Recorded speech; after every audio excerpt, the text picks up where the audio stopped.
What are your opinions on investing in pre-revenue companies? How did you value them when you worked in venture capital? Yeah. So it's tough. What you have to do is you have to think of the size of the total addressable market. And a lot of venture capital firms like KLEINER Perkins, and I had a partner from KLEINER Perkins, really good dude, actually, a guest lecturer in one of my classes. But what KLEINER Perkins does, for example, is quite often they'll never invest in a company where the size of the market, the total addressable market, isn't at least $20 billion. And the reason is, in the unlikely event that the company gets 5% share of a market, 5% of a $20 billion market is $1 billion in annual revenue. And so what a lot of investors do, especially with pre-revenue companies, is they look at the size of the total addressable market to see if it's big enough. What they also do, and the most important thing they do, is they analyze the management team. Because ideas are commodities, but execution is not. The jockey is always more important than the horse. You know, it's interesting. I'll teach you in my MBA program how to analyze management teams as well. What people do in business school, it's unfortunate, is they analyze business models. But what's the point?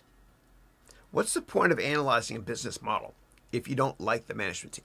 You always start with the management team, and then you go from there. So in terms of how to value companies that are pre-revenue, you look at the size of the total addressable market and what percent you think they're going to get of that TAM, meaning total addressable market longer term. And the way to come up with the total addressable market is you can do a search for total addressable market of whatever sector it is. And a lot of times, great consulting firms like Forrester, Gartner, McKinsey, Boston Consulting Group, Accenture, a lot of times those aforementioned consulting firms and many others will write these lengthy reports on industries, and they'll release excerpts of it, meaning the total addressable market.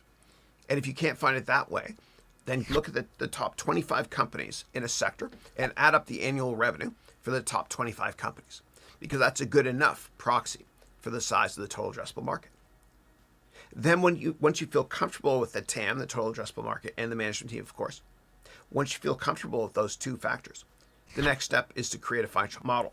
In the financial model, the company is going to have revenue in your model. And I teach you my MBA degree program in the Venture Capital Boot Camp in the 3rd of 4th semesters.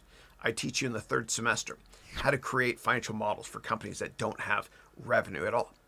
Because you will prognosticate or project through a pro forma financial statement how much money the company's going to make in revenue longer term, and then eventually earnings. And I always look out 5 or 10 years whenever I analyze companies when it comes to financial modeling, of which I've done a lot of.